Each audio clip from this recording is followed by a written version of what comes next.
بسم اللہ الرحمن الرحیم۔ السلام علیکم۔ شیطان ہم کو نماز نہیں پڑھنے دیتا، شیطان گناہ کرواتا ہے ہم سے۔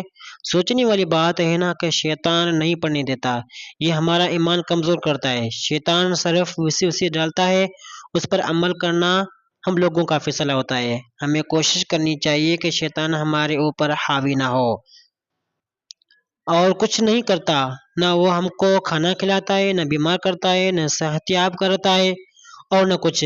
یہ سب اللہ تعالیٰ کی ذات کر سکتی ہے، اور اس کا کام ہے بس وسوسے ڈالنا۔ عمل ہم لوگ کرتے ہیں، اگر ہمارا ایمان مضبوط ہے تو یہ کچھ بھی نہیں بگاڑ سکتا ہمارا، اور اگر ایمان کمزور ہے پھر جو یہ چاہے وہی ہم کرتے ہیں۔ یہ ہم لوگوں سے پھر مزدوروں کی طرح گناہ کرواتا ہے، جس کی اجرت جہنم کی آگ ہے، جس کو ہم بہت خوشی خوشی کرتے ہیں، کیونکہ گناہ میں لذت ملتی ہے تو یہ عادت بن جاتی ہے، اور آہستہ آہستہ بڑے گناہ کروا دیتا ہے۔ جب ہم لوگوں کو افسوس ہوتا ہے تب تک بہت دیر ہو چکی ہوتی ہے، پھر پچھتاوے کے علاوہ ہمارے پاس کچھ نہیں ہوتا۔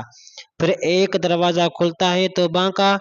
گناہ ہو جانا ایک عام سی بات ہے، انسان ہے، فطری میں ہے، گناہ کرے گا، لیکن اس گناہ پر افسوس نہ ہونا یہ اس سے بھی بڑا گناہ ہے۔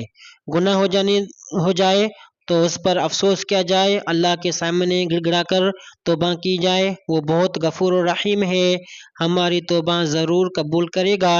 آج سے ہی توبہ کریں اور اپنی ایمان کو مضبوط کریں، اور نماز قائم کریں، اور اپنی گناہوں پر بھی غور کریں۔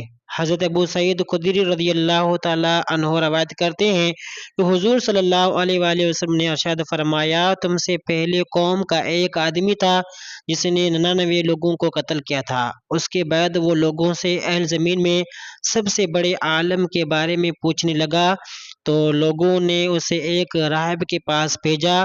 وہ اس کے پاس آیا اور پوچھا کہ اس نے 99 قتل کیے ہیں تو کیا اس کے لیے توبہ کی کوئی صورت ہے؟ اس نے کہا نہیں۔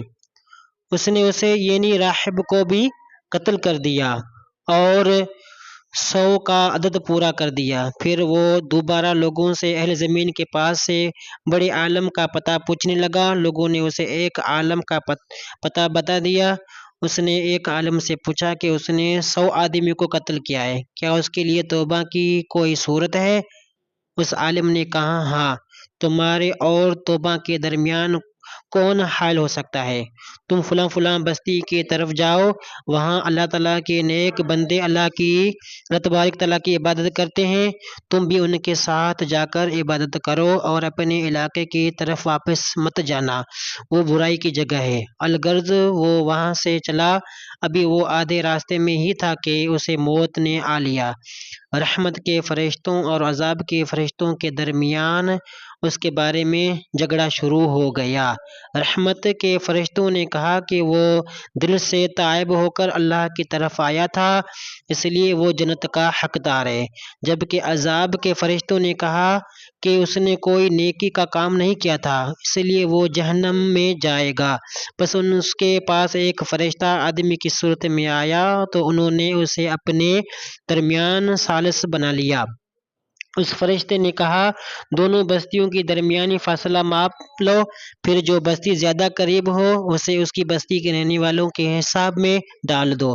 بس فرشتوں نے ماپا تو اسے اس صالحین کی زمین کے زیادہ قریب پایا جس کا اس نے ارادہ کیا تھا۔ بس رحمت کے فرشتے اسے اپنے ساتھ لے گئے۔ حضرت قتادہ رضی اللہ تعالیٰ عنہ بیان کرتے ہیں کہ حسن رضی اللہ تعالیٰ عنہ نے بیان کیا کہ جب اسے موت آئی تو اس نے اپنا سینہ اس بستی کی طرف کر لیا تھا، بس اس بستی والوں کے وسیلے سے اس کی مغفرت ہو گئی۔ ایک اور روایت میں ہے، اضافہ ہے کہ اللہ تبارک و تعالیٰ نے اس برے لوگوں کی بستی سے کہا تو اس کے نعش سے دور ہو جا، اور اس نیک لوگوں کی بستی سے کہا تو اس کے نعش سے قریب ہو جا۔ اسے امام مسلم ابو یعلا ابن حبان نے روایت کیا ہے۔ جزاک اللہ خیرہ۔